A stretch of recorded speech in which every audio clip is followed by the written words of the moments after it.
Today, we're looking at the small forward depth for Michigan State. I post quite a bit, so please make sure to subscribe and continue sharing my content. I hope you enjoy the video.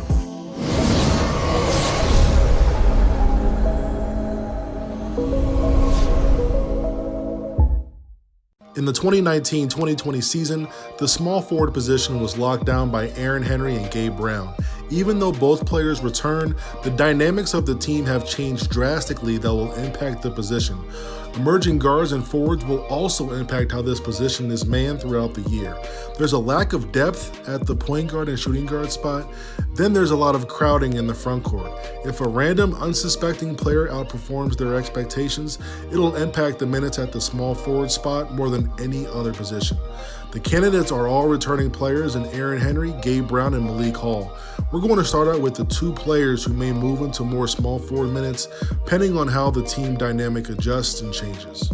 First up, we have Aaron Henry. He's actually started half of the games at the small forward position this past year, giving Michigan State another ball handler, shooter, and elite defender in one-on-one ISO situations. Due to Cassius Winston graduating, the backcourt lacks a bit of depth and is in flux. I have Rocket Watts starting at the point guard spot early and Aaron Henry moving into the shooting guard role.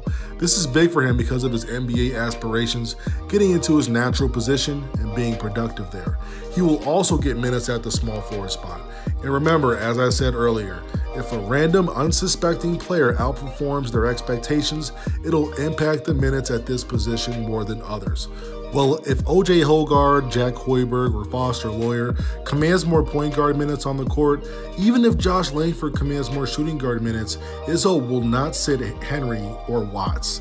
He'll simply move Henry down one spot, getting him more minutes at the three. Which leads us to Malik Hall and how unsuspecting players can impact small forward minutes. As we all know, Joey Hauser is the guy at the power forward spot.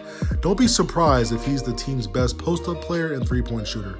But if Malik Hall comes in and plays well, shows he's developed a handle and a consistent jumper, he'll demand more minutes on the court. Once again, there are some guys he just won't sit, and Joey Hauser is one of them. So this may lead Izzo to get Malik Hall more minutes at the small forward spot.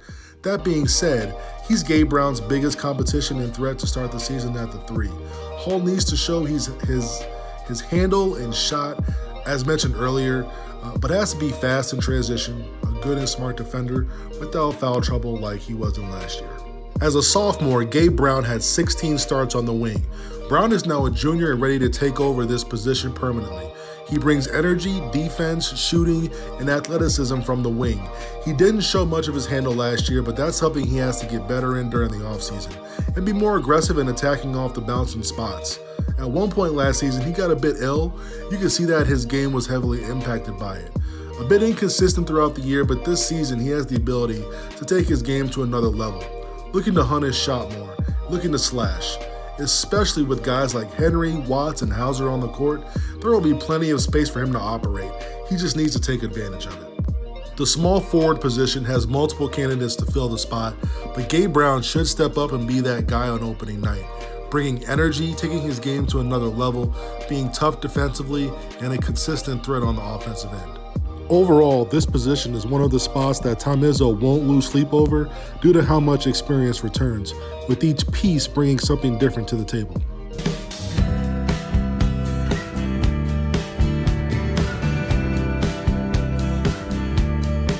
Dan Dockage can't guard me.